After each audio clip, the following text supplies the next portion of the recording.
हमारे वेद पुराणों में मान्यता है कि दिवाली के बाद पड़ने वाली एकादशी पर देव उठ जाते हैं।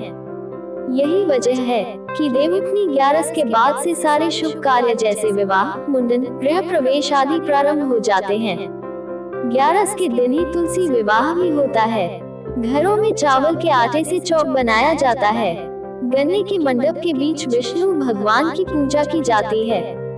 पटाखे चलाए जाते हैं। देवउठनी 11 को छोटी दिवाली के रूप में भी मनाया जाता है। देवउठनी या देव प्रबोधिनी 11 के दिन से मंगल आयोजनों के रुके हुए रथ को पुनः गति मिल जाती है।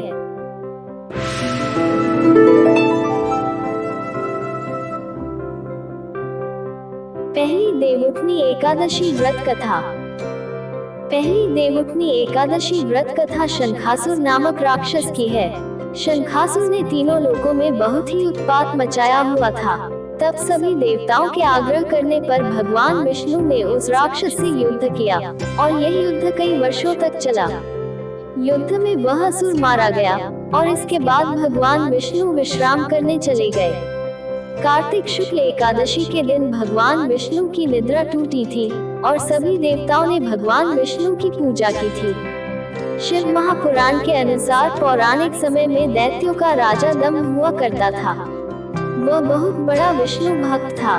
कई सालों तक उसके यहाँ संतान नहीं होने के कारण उसने शुक्राचार्य को अपना गुरु बनाकर उनसे श्री कृष्ण मंत्र प्राप्त किया।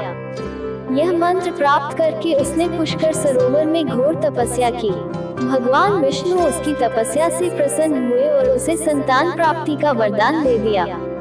भगवान विष्णु के वरदान से राजा दंभ के यहाँ एक पुत्र ने जन्म लिया। इस पुत्र का नाम शंखचूड़ रखा गया। बड़ा होकर शंखचूड़ ने ब्रह्मा जी को प्रसन्न करने के लिए पुष्कर में घोर तपस्या की। उसकी तपस्या से प्रसन्न होकर ब्रह्मा जी ने उसे वरदान मांगने को कहा। तब शंखचूड़ ने वरदान मांगा कि वह हमेशा अजर अमर रहे, वह कोई भी देवता उसे नहीं मार पाए। ब्रह्मा जी ने उसे यह वरदान दे दिया और कहा कि वह बद्रीवन जाकर धर्मध्वज की पुत्री तुलसी जो तपस्या कर रही है उससे विवाह कर ले। शंखचूड़ ने वैसा ही किया और तुलसी के साथ विवाह के बाद सुखपूर्वक रहने लगा। उसने अपने बल से देवताओं, असुरों, दानवों, राक्षसों, गंधर्वों, नागों, किन्नरों, मनुष्यों तथा त्रिलोकी के सभी प्राणियों पर विजय प्राप्त कर ली। वह भगवान श्री कृष्ण का परम भक्त था। शंखचूड़ के अत्याचारों से सभी देवता परेशान होकर ब्रह्मा जी के पास गए और ब्रह्मा जी उन्हें भगवान विष्णु के पास ले गए। भगवान विष्णु ने कहा कि शंखचूड़ की मृत्यु भगवान शिव के त्रिशूल से ही होगी, अतः आप उनके पास जाएं। भगवान शिव ने चित्ररथ नामक गण को अपना दूत बनाकर शंखचूड़ के पास भेजा। चित्ररथ ने शंखचूड़ को समझाया कि वह देवताओं को उनका राज्य लौटा दे, परंतु शंखचूड़ ने मना कर दिया और कहा कि वह महेश्वर से युद्ध करना चाहता है। भगवान शिव को जब ये बात पता चली तो वे युद्ध के लिए अपनी सेना लेकर निकल पड़े। इस तरह देवता और दानवों में घमासान युद्ध हुआ, परंतु ब्रह्मा जी के वरदान के कारण शंखचूड़ को देवता नहीं हरा पाए। भगवान शिव ने शंखचूड़ का वध करने के लिए जैसे ही अपना त्रिशूल उठाया तभी आकाशवाणी हुई कि जब तक शंखचूड़ के हाथ में श्रीहरि का कवच है और इसकी पत्नी का सतीत्व अखंडित है तब तक इसका वध असंभव है। आकाशवाणी सुनकर भगवान विष्णु वृद्ध ब्राह्मण का रूप धारण कर शंखचूड़ के पास गए और उससे श्रीहरि कवच दान में मांग लिया। शंखचूड़ ने वह कवच बिना किसी संकोच के दान कर दिया। इसके बाद भगवान विष्णु शंखचूड़ का रूप बनाकर तुलसी के पास गए। शंखचूड़ रूपी भगवान विष्णु ने तुलसी के महल के द्वार पर जाकर अपनी विजय होने की सूचना दी। ये सुनकर तुलसी बहुत प्रसन्न हुई और पति रूप में आए भगवान का पूजन किया व रमण किया। ऐसा करते ही तुलसी का सतीत्व खंडित हो गया और भगवान शिव ने युद्ध में अपने त्रिशूल से शंखचूड़ का वध कर दिया। तब तुलसी को पता चला कि वे उनके पति नहीं हैं, बल्कि वे तो भगवान विष्णु हैं।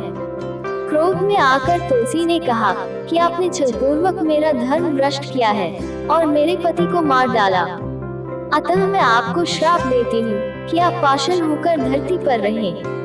तब भगवान विष्णु ने कहा, देवी तुम मेरे लिए भारतवर्ष में रहकर बहुत दिनों तक तपस्या कर चुकी हो।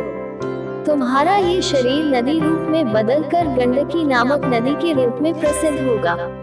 तुम पुष्पों में श्रेष्ठ तुलसी का वृक्ष बन जाओगी और सदा मेरे साथ रहोगी।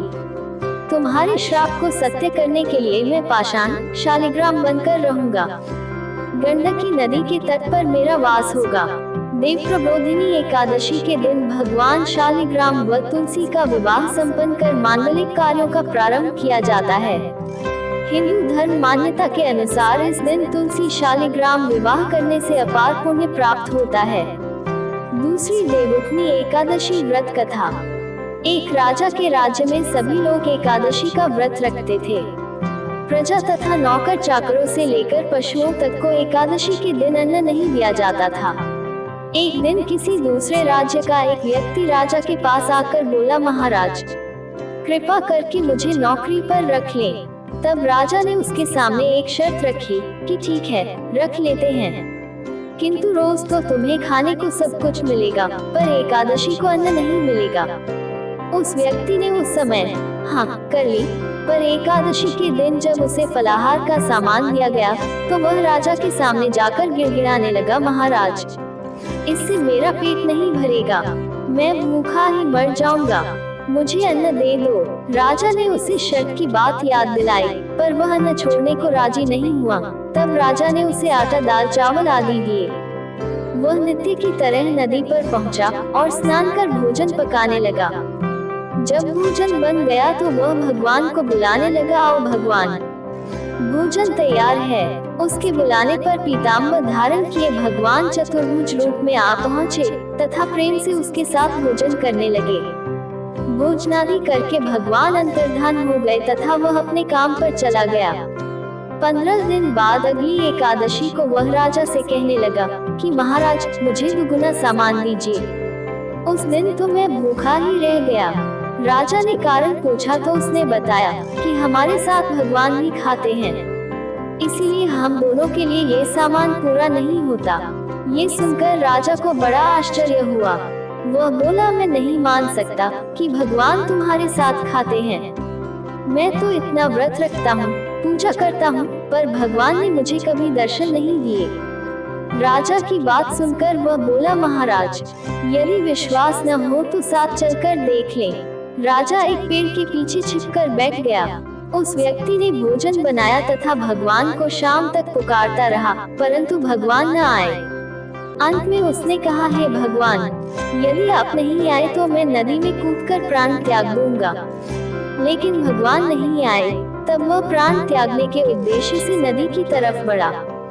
प्राण त्यागने का उसका दृढ़ इरादा जान शीघ्र ही भगवान ने प्रकट होकर उसे रोक लिया और साथ बैठकर भोजन करने लगे।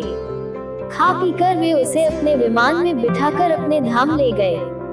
ये देख राजा ने सोचा कि व्रत उपवास से तब तक कोई फायदा नहीं होता जब तक मन शुद्ध न हो। इससे राजा को ज्ञान मिला। वह भी मन से व्रत उपवास करने लगा और अंत में स्वर्ग को प्राप्त हुआ। तीसरी देवउठनी एकादशी व्रत कथा। देवउठनी एकादशी के संबंध में एक पौराणिक कथा प्रचलित है, जिसके अनुसार एक बार माता लक्ष्मी भगवान विष्णु से पूछती हैं कि स्वामी आप या तो रात दिन जगते ही हैं या फिर लाखों करोड़ों वर्ष तक योग निद्रा में ही रहते हैं। आपके ऐसा करने से संसार के समस्त प्राणी उस दौरान कई परेशानियों का सामना करते हैं। इसलिए आपसे अनुरोध है कि आप नियम से प्रतिवर्ष निद्रा लिया करें। इससे मुझे भी कुछ समय विश्राम करने का समय मिल जाएगा। लक्ष्मी जी की बात सुनकर नारायण मुस्कुराए और बोले, देवी तुमने ठीक कहा है। मेरे जागने से सब देवों और खासकर तुमको कष्ट होता है। तुम्हें मेरी वजह से जरा भी अवकाश नहीं मिलता। अतः तुम्हारे कथनानुसार आज से मैं प्रतिवर्ष 4 माह वर्षा ऋतु में शयन किया करूँगा। मेरी यह निद्रा अल्प निद्रा और प्रलयकालीन महानिद्रा कहलाएगी। मेरी यह अल्प निद्रा मेरे भक्तों के लिए परम मंगलकारी होगी। इस काल में मेरे जो भी भक्त मेरे शयन की भावना कर मेरी सेवा करेंगे और शयन व उत्थान के उत्सव को आनंद पूर्वक आयोजित करेंगे, उनके घर में मैं आपके साथ निवास करूंगा।